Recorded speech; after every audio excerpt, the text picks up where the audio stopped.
Dobre, takže vážení páni, vážení dámy, máme jednu. Dobre, takže ja sa pokúsim, ja som strašne rozbehnutý z toho stánku, tak ja skúsim troška zbrzdiť a budem sa snažiť vám povedať o jednom projekte, ktorý sme mali na fakulte, ktorý sa teda týkal vesmírnych aplikácií. Bol to projekt, ktorý bežal pod agentúrou ESA, čo je teda European Space Agency. Na začiatok, čo nás teda čaká, ja veľmi krátko poviem niečo o univerzite, hlavne kvôli tomu, lebo veľakrát sa nás pýtali pri stánku, taká tá staršia generácia, v Žiline bola taká univerzita, to ste vy, hej, tak preto som tam vrazil ešte jeden taký slajdík troška o tom, kto sme vlastne my a že teda sme tá pôvodná univerzita, tá pôvodná vysoká škola, ktorá v tej Žiline bola. A potom sa už budem venovať tomu projektu. Dobre, toto máte pohľad na náš areál. My ako jedna z mála univerzít sme už alokovaní na jednom mieste. To znamená, že už všetky fakulty sú na veľkom dieli, na tom kopci, ktorý je nad Žilinou. Krásny areál. Dá sa povedať, že jediná fakulta, to je fakulta bezpečnostného inžinierstva. Tu skratku, keď si preložíte, tak je to fakulta FBI. Hej. Oni troška tak akože marketingovo išli po takomto názve. Takže to už je jediná fakulta, ktorá je ešte mimo a čaká sa na dostávanie nejakých budov a už potom budeme fakt kompletne všetci na tom veľkom dieli. Na tej ľavej strane môžete vidieť teda tú históriu, že my sme boli univerzita, alebo teda vysoká škola, ktorá bola založená v Prahe v 53. a v 70. roku to bolo presunuté do Žiliny a v roku 96 sme sa stali univerzitou, to znamená, že máme tam aj fakulty takých tých prírodných vied a tým pádom sme univerzita. Dobre, poďme na ten projekt. Ako som už spomínal, ten projekt bol pod záštitou European Space Agency. Boli sme také konzorcium, to je jeden z dôležitých faktorov, keď sa hlasíte o takýto nejaký projekt, mať dobré konzorcium. My sme boli vlastne konzorcium troch spoločností. Bola to teda Žilinská fakulta autotechniky a informačných technológií Žilinskej univerzite. Mali sme francúzskeho partnera Thales Alenia Space, tí sú veľmi známi v týchto vesmírnych aplikáciách. A my sme ich tam mali hlavne kvôli tomu, že my to, čo sme išli robiť, tak musíte mať na začiatku nejaké vstupy. Hej? Musíte od niečoho vedieť, že čo to má asi robiť, aké máte nejaké napäťové úrovne, keby som už išiel veľmi konkrétne. Takže kvôli tomuto sme tam mali toho francúzskeho partnera a mali sme ešte jednu slovenskú spoločnosť, keďže my sme robili napájanie robotického ramena, tak mali sme tam ešte jednu spoločnosť z východu, Spina Technologies, ktorí, dá sa povedať, že sú špička v tých prevodovkových kolboch. Všetky také tie významné značky robotov ako Kuka, Fanuc sú vlastne ich zákazníkmi a im dodávajú tieto bezvôľové prevodovky do tých klbov, aby jednoducho tí roboty mali patričnú presnosť. Idea projektu bola teda o tom, že ten vesmírny priestor je troška taký atypický, čo sa týka pohonu tých robotických ramien, hlavne teda v tom, že tam nemáte gravitáciu. To znamená, že v princípe ten robot alebo to rameno musí prekonávať alebo musí sa hlavne vysporiadať s momentami zotrvačnosti. To znamená, že s hmotami, ktoré sa tam pohybujú, on nepotrebuje nič dvíhať, lebo jednoducho vy tam nemáte gravitáciu, bola by tiaž, ktorá by vám ťahala nejaké hmoty smerom väčšinou teda k zemskej osi. To znamená, že jediný problém, čo tam je, sú tie hmoty, ktoré musíte rozbiehať a brzdiť. Takto boli teda definované aj tie ciele hlavne tohto projektu. Spojení s tým, že či sa dá využiť a či je dobrá myšlienka využiť superkondenzátory na akumuláciu energie pri brzdení a následne, keď sa znova rozbiehate, tak by ste tú energiu z týchto superkondenzátorov tam vedeli dosiahnuť a tým pádom vedeli stabilizovať tú napäťovú hladinu v tej napájacej sústave. Hej, tých vesmírnych telies, či už sú to satelity alebo nejaké vesmírne vozidlo. Tuto je troška naznačené, že v čom je to iné. Hej? Také tie priemyselné roboty dosť často, alebo teda v poslednej dobe dá sa povedať, že všetci idú týmto smerom, že tie ramená sú veľmi krátke, veľmi blízko tela a keď potrebujete obsluhovať veľký priestor, tak väčšinou sa posúva celý ten robot. Hej? Je to samozrejme jasné, lebo ak nesiete nejakú väčšiu hmotnosť, tak na konci máte problém ju udržať presne. Hej? Tu samozrejme o tie hmotnosti nejde, lebo tam nie je tá gravitácia, takže a potrebujete obsluhovať dosť veľký priestor, takže v tých robotických ramenách je úplne bežné, že tie ramená majú niekoľko metrov. Hej. To znamená, že máte úplne bežné, že máte 10-metrové rameno a na konci máte niečo, nejaký manipulátor, ktorý vám tam šrobikuje niekde alebo sa snaží niečo upevniť. Takže zasa o toto je horšie sú tie hmoty, hej, lebo dlhé rameno, hej, máte dlhé polomery, to znamená, že zasa máte tie momenty dotrvačnosti o to väčšie a o to viac je potom problém pri tých rozbehoch a tých brzdeniach. Druhý problém, čo tam je, že čo je tam zdroj energie. Viete, že v tom vesmíre nemôžete natiahnuť kábel zo Zeme, hej, akože o to sa síce už pokúsali niektorí, ale Boh vie, ako to nefunguje. To znamená, že väčšinou sa spoliehame na fotovoltaické články. Fotovoltaické články nemajú moc radi, keď to nejako špičkovo budete zaťažovať a už vôbec vám nevedia pohltiť energiu. To znamená, že ak ten pohon toho robotu chce dobrzdiť to rameno, on odrazu rekuperačne brzdí, hej, to znamená, že vyrába elektrickú energiu a potrebuje ju niekde dať. Hej, a ten fotovoltaický článok to nedá. Hej, to znamená, že väčšinou tam je spojený nejaký malý zásobník energie, nejaká malá baterka, ktorá samozrejme má nejakú kapacitu a vie to napätie držať konštantné, ale keď tam príde nejaký väčšia špica výkonu, tak zasa s tým napätím sa pohne a nemôže, je to nepriateľné pri tých aplikáciách. Prečo sme si zvolili superkondenzátor, prečo sme išli touto cestou?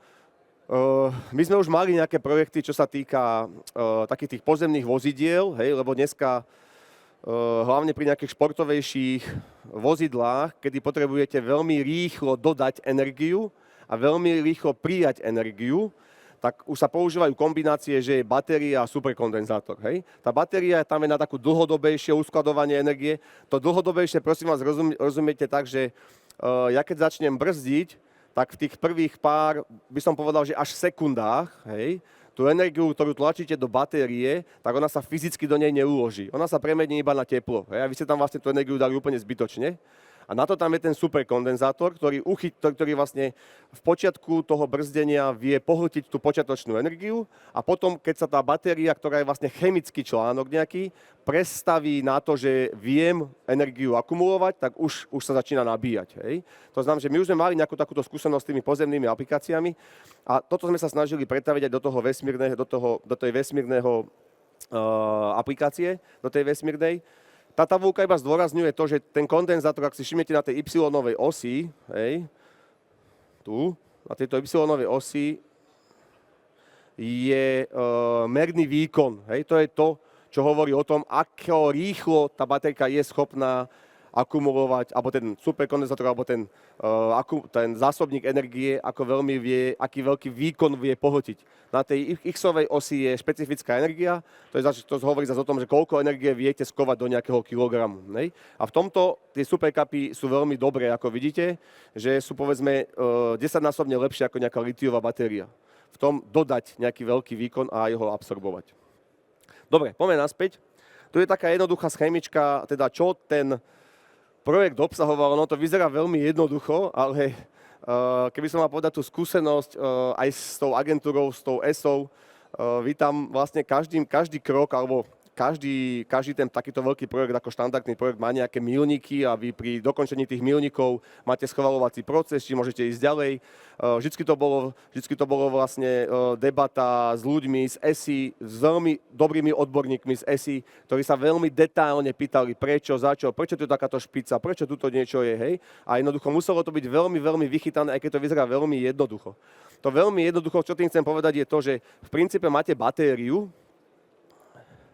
Hej, v princípe tu máte ten zdroj energie, z ktorého teda ťaháte tú energiu, buď to teda je batéria, alebo ten fotovoltaický článok. Máte tam tú napäťovú zbernicu, z ktorej môžete mať napájané jednotlivé tie zariadenia, ktoré máte na tom vesmírnom vozidle. To znamená, že na konci niekde, ak máme robotické rameno, väčšinou tam musí mať nejaký menič, ktorý to jednosmerné napätie tej siete mi vie už premeniť na to, čo ten motor chce. To znamená, že väčšinou tam je striedač, lebo máme dneska striedavé motory. Takže máme tam nejaké napájanie toho motora a troška tam je znázornená tá mechanika. V tomto prípade je to také zjednodušené, že sú to len hmoty, ktoré sa jednoducho otáčali okolo svojej osy, aby sme znázornili, že tam teda, že podstatná tá energia sa míňa na rozpohybovanie hmot a nie na dvíhanie nejakých ramien.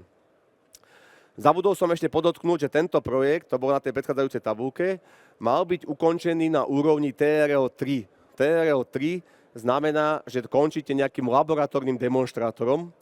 To znamená, že my sme nekončili v nejakom bezváhovom priestore alebo jednoducho niečo, čo by sa viac priblížilo vesmíru. Tá trojka znamenala čisto toto, že to môžete ukončiť v laboratórnym demonštrátorom, ale aby sme sa priblížili troška tým špecifickým vlastnostiam toho vesmíru, tak my sme vlastne vykonávali pohyb vo vodorovnej osi. Hej? To znamená, že my sme tie hmoty točili v tomto smere a nie takto, hej? Aby sme museli dvíhať niečo.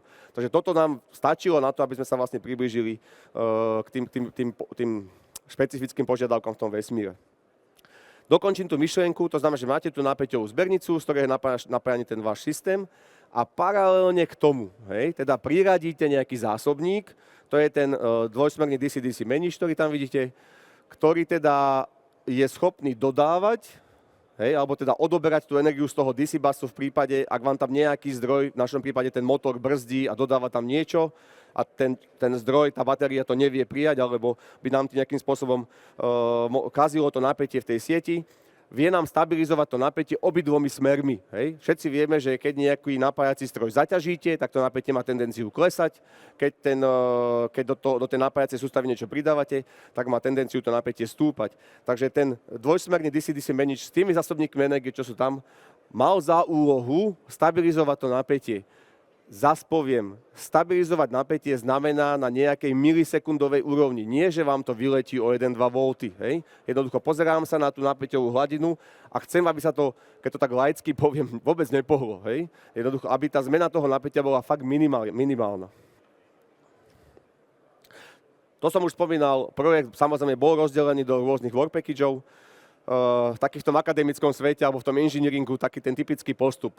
Prvé kroky, špecifikácia, hej. Musíte si našpecifikovať, na akých napätiach, na akých výkonoch, na aké prúdy tam pôjdu, aké tam budú hmoty, hej. Toto všetko sme dostali od toho francúzskeho partnera, alebo sme si to vyžiadali od neho. To bola tá prvá časť. V tej druhej časti väčšinou začínate robiť simulačné modely.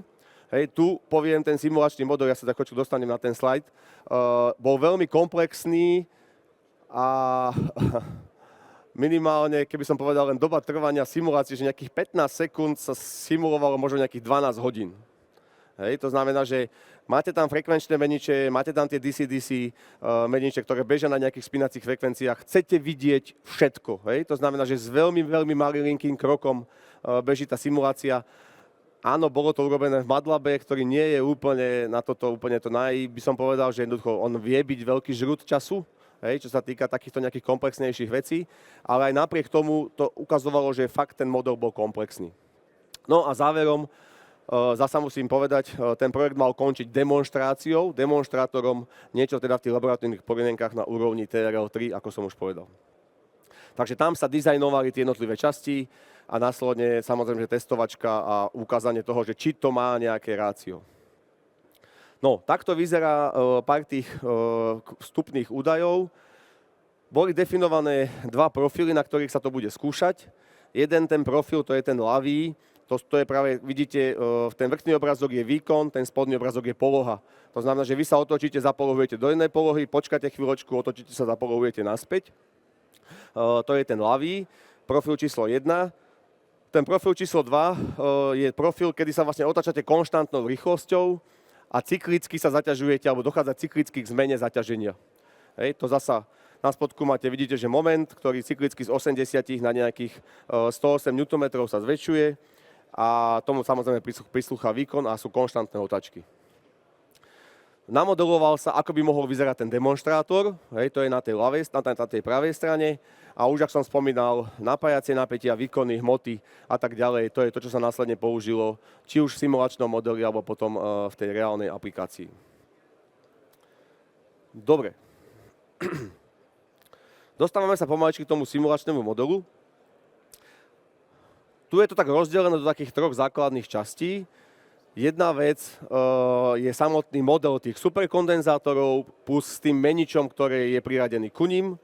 Ďalšia časť bola tá pohodná, to znamená, že striedač plus motor a tá posledná časť bola mechanika, ktorú zasa sme mali od tých partnerov, alebo zabezpečoval ten partner Spinea Technologies. To znamená, že tiež tá prevodovka veľmi detailne všetky, by som povedal, odtrhové momenty, čo v tej prevodovke máte, trecie krivky, všetko táto mechanika v sebe skovávala, alebo tento simulačný model v sebe skovával. Na margo toho motora alebo toho pohonu poviem, v takýchto kritických aplikáciách sa väčšinou používajú viacfázové stroje. To znamená, že my sme išli do 6-fázového stroja, aby jednoducho v prípade nejakého výpadku ste vedeli mať zabezpečenú funkčnosť tým, že teda vám môžu vypadnúť niektoré fázy. Takže toto bol ten komplexný simulačný model. Spomínal som, každý sa to vyvíjalo troška tak zvlášť, boli 3 pracovné skupiny, každá si robila svoje, potom sa to spájalo, hej, a na konci teda vznikol celku dosť komplexný model. A môžem povedať, že hlavne taký veľký záujem z toho francúzskeho partnera bol hlavne o tie náhradné modely tých superkondenzátorov, lebo to bola pre nich taká novinka a o toto mali strašne veľký záujem. No, pár simulačných výsledkov. Samozrejme v tej prvej časti musíte, alebo sme my museli analyzovať, ako budú zapojené tie jednotlivé články tých superkapov, aká bude kapacita na to, aby ste tie profily, ktoré tam máte, zvládli. Hej, tak tu je ukážka toho, že ako to vyzeralo. Skončili sme vlastne na tom, že tá banka bola nakoniec zložená, kapacita tej banky bola 10 faradov a bolo to zapojenie 5 článkov sériovo, 5 článkov paralelne. Hej, to znamená, že bolo 5 vetiev a v každom bolo 5 článkov v sérii. A napätie, ktoré len takýto článok, to nominálne, na ktoré sa to nabíjalo, bolo na úrovni nejakých 13,4 V. Tu by som chcel ešte podotknúť, že ten kondenzátor sa vlastne správa trošku inak ako batéria. To znamená, že tí, čo v tej oblasti robia, vedia, že úroveň nabitia alebo množstvo energie, ktoré máte v kondenzátore, ale aj v superkondenzátore z tohto pohľadu sú si veľmi podobné, je úmerné napájaciemu napätiu alebo napätiu, ktoré nameráte na svorkách. Hej? To znamená, že ako vytucávate tu alebo vyberáte tú energiu z toho superkondenzátora, tak sa vám to napätie mení. Hej? Tu je to vo veľkom, by som povedal, tu sa to zmenilo z tých 13 V až niekde ku 2. Hej. To znamená, že nie je to ako batéria v aute, ktorá možno, že je touto úrovňou najbližšia, hej, že nabitujú, máte, čerstvo nabijete, máte nejakých 14,4, keď to necháte chvíľočku poležať, máte 13,2, možno 12,8 je ešte v pohode a keď sa začnete vyčerpávať, tak niekde pri 11,8 ste vyčerpaní. Hej. Takže sa vám to pohlo radovo 1,5-2 V. Tu to chodí v širokom rozmedzí, preto tam je ten DC-DC menič, ktorý sa snaží vždycky napájať tú 24V sieť, hej, aj z tých 2 V. Hej. A musíte teraz nájsť zasa optimum, hej, že kde až ísť s tým napätím.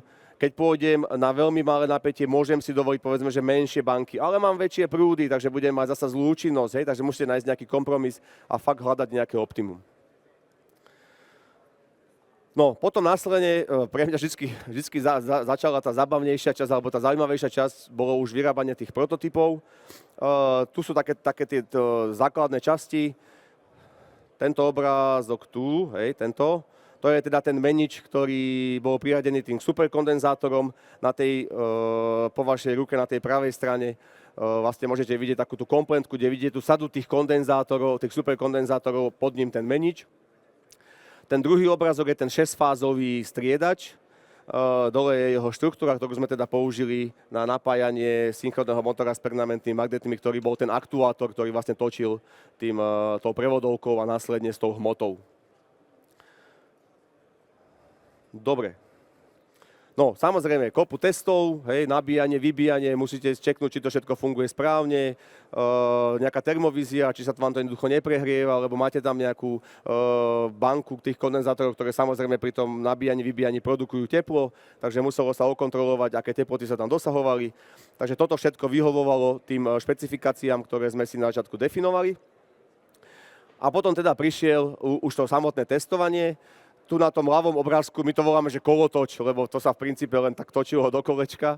Hej. Ono to bolo, takto na obrázku to nie je moc vidno, ale malo to asi tak 3/4 metra. A tých závaží tam myslím, že bolo okolo 50 kg, aby sme jednoducho docielili ten moment zotrvačnosti, tú hmotu, ktorá mala simulovať nejakým spôsobom to dlhé rameno.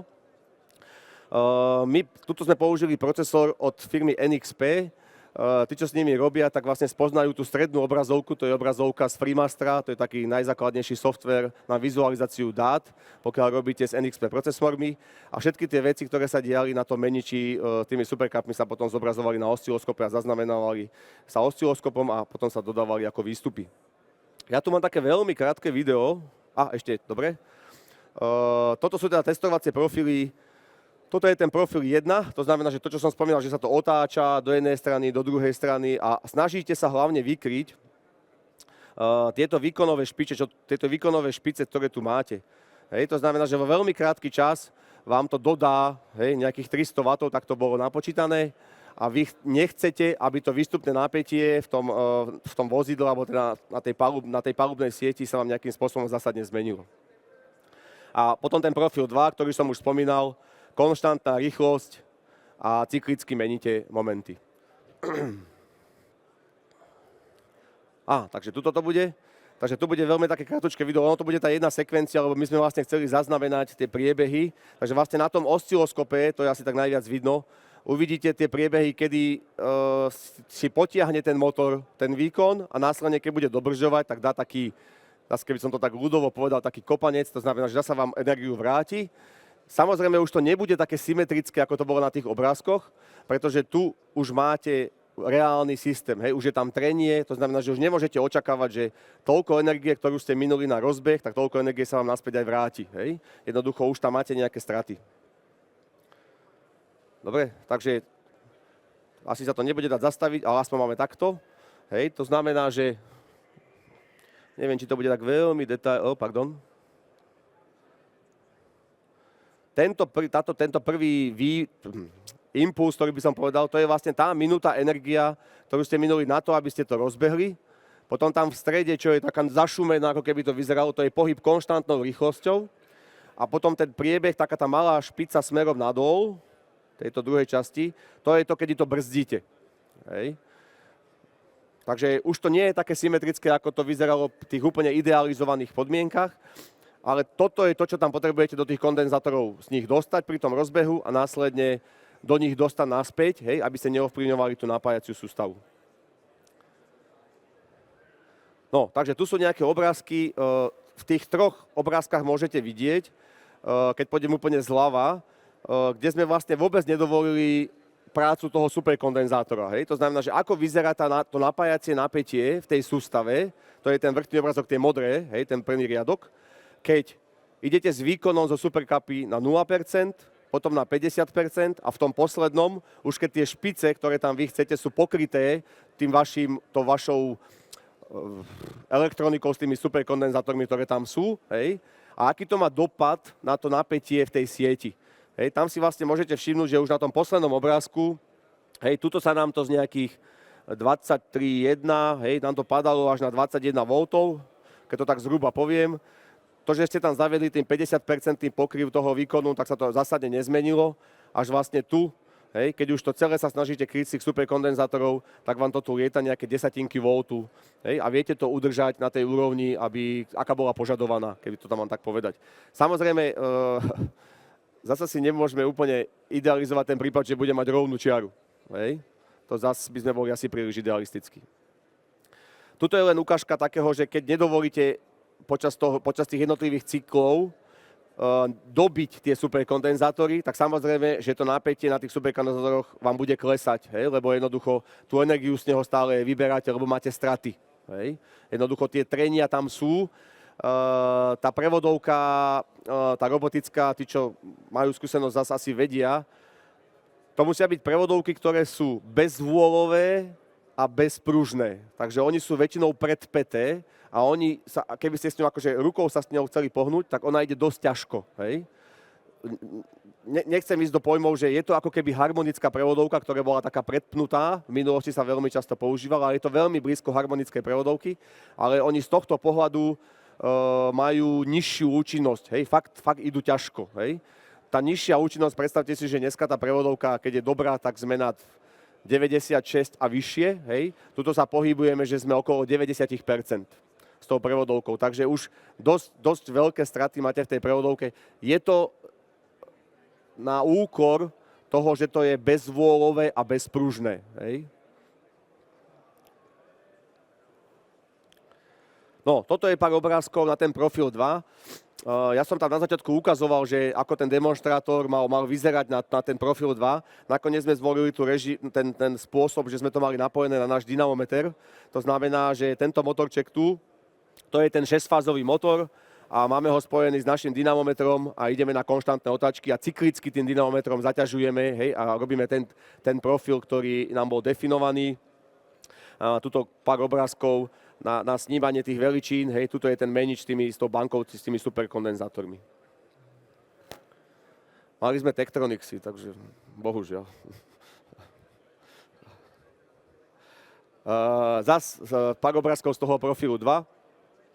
Hej, to znamená, počas toho zaťaženia, hej, klesá vám napätie, lebo ho vybíjate, ide nejaký prúd do superkondenzátora, následne, keď ten cyklus skončí, tak ten výkon, ono to tak nešťastne znie, keď poviem, že je záporný, lebo to nie je úplne správne, ale jednoducho toto tu, že ten modrý výkon je záporný, a teda že výkon záporný na superkondenzátore znamená, že do neho tlačíte výkon, takže si ho dobíjate. Hej, toto stále je ten režim, že idete konštantnou rýchlosťou a len cyklicky meníte zaťaženie. Takže musíte nechať priestor tomu kondenzátoru sa dobiť. Hej. Tu sa nedobíja v zmysle toho pohybu, ale dobíja sa z tej napájacej sústavy.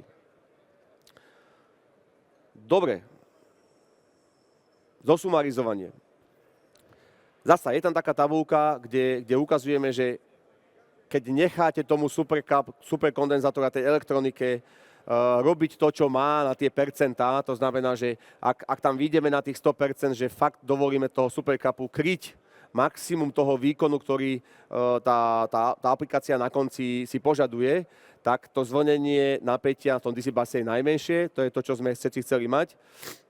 A pár obrázkov k tomu, ako vyzerá teda napätie na tom superkondenzátore počas toho behu. My sme samozrejme museli nejakým spôsobom špecifikovať, či ten projekt bol úspešný, to znamená, že zasa som tu vypísal to, čo sme definovali, že áno, počas toho projektu, lebo to bol tiež cieľ. Cieľ nebol úplne, samozrejme, že chcete mať na konci funkčný demonštrátor, ale musíte mať také čiastkové úspechy v zmysle toho, že máte metodiku, ako optimalizovať, povedzme, tú kapacitu tých kondenzátorov. Hej? Lebo môže prísť iná aplikácia, kde potrebujete iné energie, potrebujete iné napätia, hej, nemôžete priamo použiť to, čo bolo tu a musíte nejakým spôsobom uviesť, že aha, tak keď to bude niečo iné, tak poďme touto cestou, hej. To znamená, že mať metodológiu, ako optimalizovať celý systém, či už samotnú tú banku, ale samozrejme, že aj ten menič k tomu, to bola tiež jedna veľká úloha, mať správne, aby to fungovalo navzájom. Dali sme tam troška takú metodiku, ako napočítať tú motorizáciu, hej, to znamená, že ten pohon k tomu danému robotickému ramenu, takže ak máte definované hmoty, máte definované rýchlosti, akým spôsobom sa dá napočítať, že čo za klb, ten robotický, o jakých momentoch, tam teda hovoríme, že čo tam všetko musí byť. Už som o tej elektronike hovoril, že dizajn aj tej elektroniky, hej, správna topológia meniča, aké súčiastky, aby to teda účinnosť bola taká zasa čo najlepšia, ale samozrejme treba si uvedomiť, že s tým napätím tam chodíte vo veľmi širokom rozsahu, takže tu nemôžeme očakávať, že ten menič bude mať účinnosť, ja neviem, 98,3, hej, jednoducho my sme boli radi, keď sme sa priblížili 90% a dá sa povedať, že aj s touto hodnotou tí ľudia z tej ESI sa nejako rátali, hej, že jednoducho to je niečo, čo je akceptovateľné a vieme si predstaviť, že to je adekvátne dobrá účinnosť na takýchto typoch zariadení. No a samozrejme dostali sa na tú úroveň TRL3. No, čo by mohlo byť nejaké pokračovanie? Chceme v tejto časti pokračovať, my sme oslovili ešte ďalších partnerov a ideme teda do projektu, ktorý má troška taký vyšší cieľ a už by sme chceli, a zasa to bolo definované partnermi, nechcem povedať, že chceli by sme zvárať, ale je to veľmi atraktívne, hej? Zvárať v týchto podmienkach. To znamená, že náš vstup tam bude zasa iba tá motorizácia a to riadenie, hej. Tí partneri budú mať na starosti to zváranie, ale jednoducho vytvárame, alebo teda podali sme projekt, ktorý je takto špecifikovaný. To znamená, že zváranie v takomto nejakom priestore, ktoré teda že vraj je veľmi atraktívne, pre mňa je zváranie vždycky atraktívne, ale v tom vesmíre že vraj je to veľmi také špecifické. Takže dúfame, že to vyjde a možno niekedy najbližšie zase budem rozprávať o niečom podobnom, kde to teda ešte bude aj o tom zváraní. Dobre, to je asi z mojej strany všetko. Ja teda neviem, koľko máme času, či som to... Išiel som možno, že trošku rýchlo, takže máme priestor na nejaké otázky, si myslím.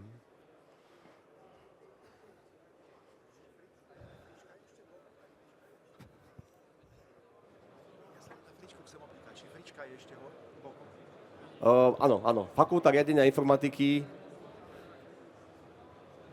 Ja keď sa vrátim na ten pôvodný obrázok.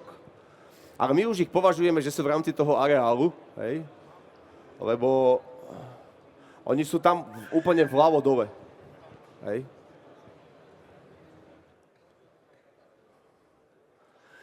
Ja ešte využijem možno jednu situáciu, lebo ja som tu veľa hovoril o rekuperácii a brzdení tým motorom a vracaní tej energie do siete.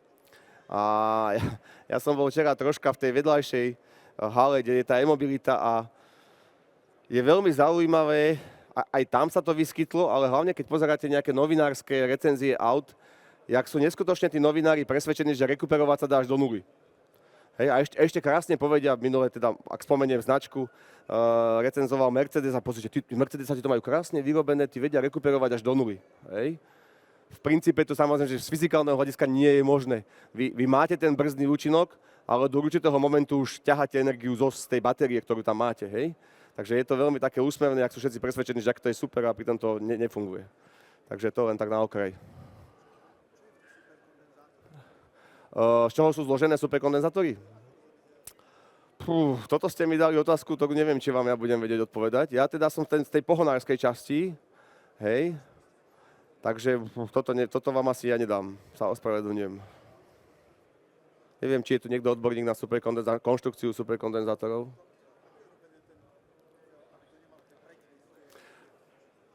Treba si uvedomiť, že v tom superkondenzátore, alebo v princípe v kondenzátore, nejde o chemický proces. Hej? To znamená, že ak to porovnávam s tou baterkou, hej? V tej baterke to je o tom, že tá chémia je nastavená, zase to poviem tak troška laicky, ono by sa to dalo veľmi odborne, tá chémia je nastavená na to, že vydávam energiu, hej? A prebiehajú nejaké procesy a následne, keď sa to má otočiť, hej? Tak to trvá nejaký čas. Hej? V tom kondenzátore to nie je chemický proces. Hej? Takže preto ten kondenzátor je schopný veľmi rýchlo prijať tú energiu.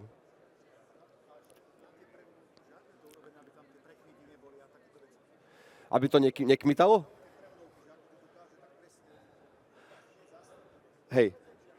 Takže, toto je taká troška zložitejšia otázka, pretože ja som chvíľočku robil ešte v VVPU, takže viem troška aj o týchto aplikáciách. Kedysi boli harmonické prevodovky, ktoré s týmto mali veľký problém, pretože harmonické prevodovky boli bezvôľové, ale neboli nepružné. Hej? To znamená, že tam práve bol ten problém, že keď ste mali dlhé rameno a vy ste nejako zapolohovali, tak vám to spravilo toto. Hej? Táto prevodovka, o ktorej hovorím, nie je úplne harmonická, je to taký špecifický typ.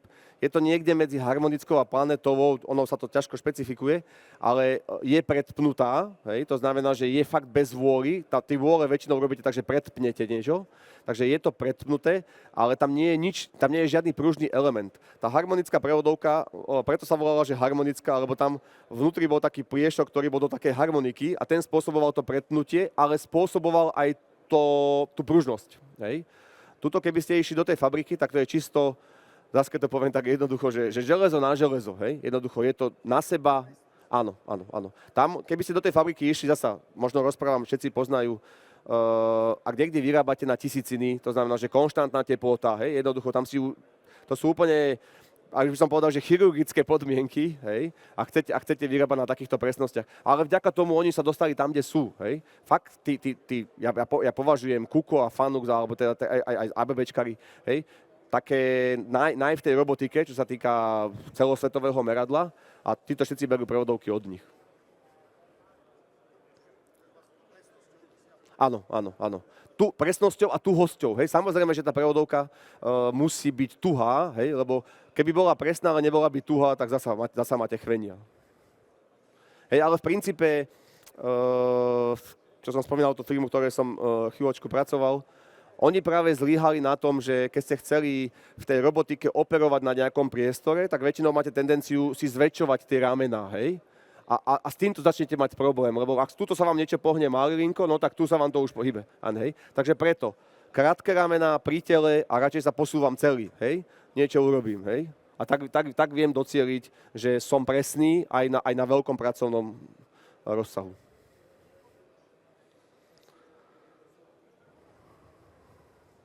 Ešte máme nejakú otázočku?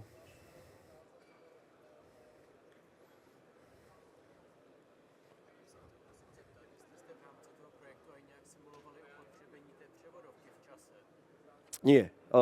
Padla otázka, aby aj ostatní, či sme simulovali, čo sa týka opotrebenia tých jednotlivých častí, hlavne tej prevodovky. Nie. Zasa poviem, nesimulovali, ale troška to rozvediem. Tieto prevodovky, keď sú takto veľmi presné, oni majú troška opačný problém. Hádam to poviem dobre. Oni sa musia zabehávať práve, že hej. Keď sú takto veľmi, to znamená, že to, čo ste vypovedali, že vyrobíte prevodovku, tuto niekde je opotrebenie, ale vlastne predtým, než ju začnete používať, tak ešte musíte zabehnúť, lebo jednoducho sú to veľmi presné časti, ktoré idú ku sebe a musí to všetko fakt lícovať. Takže my sme mali, práve že máme, aj keď som bol v tej predchádzajúcej firme, sme mali problém s tým, že my sme ešte tie prevodovky museli zabehávať. Takže my sme ich museli ako keby odrať najskôr trocha, hej, alebo teda vybrúsiť si všetky tie plochy tak, aby to bežalo hladko. Hej. Lebo zasa pri týchto presných prevodovkách najväčší problém, a to nie len v prevodovkách, vo všeobecnosti, keď niečo riešite, máte problém s nelinearitami. Hej, že keď niečo nie je lineárne, tak väčšinou vám to vznesie problém. A preto máme dneska AI a ja neviem čo všetko, že nevieme na to uplatniť úplne nejakú lineárnu reguláciu, nejaké PI regulátory alebo niečo, ktoré sa s tým síce vedia nejako vysporiadať, ale už nie tak, ako by sme si možno že predstavovali. Najväčší problém napríklad pri tých takýchto prevodovkách, keď je to super zatesnené, je gufera. Hej, že musíte tam mať niečo, čo vám chráni, aby to mazivo nevytieklo. To gufero má veľmi špecifické požiadavky, že sa vám otočí nejako, vy si poviete, tak naberám si charakteristiku toho gufera, podľa toho to budem kompenzovať, hej, nejaké tie odtrhy, neviem čo. Ale jednoducho o 5-10 minút, o hodinu tá charakteristika je iná, lebo to gufero sa namastilo, lebo sa nejako zohrialo, hej. A máte tam toľko vstupných parametrov, že takýmto nejakým spôsobom to neviete obísť. Hej. A už len musíte hľadať nejaké riadenie, nejaký algoritmus, ktorý sa vie vysporiadať s tým, že tú nelinearitu tam máte.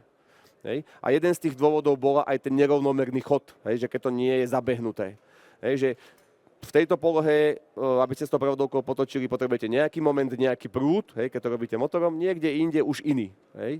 A to tým regulátorom tej regulácii, ktorá tam je, nie vždy sa s tým vedia vysporiadať úplne korektne.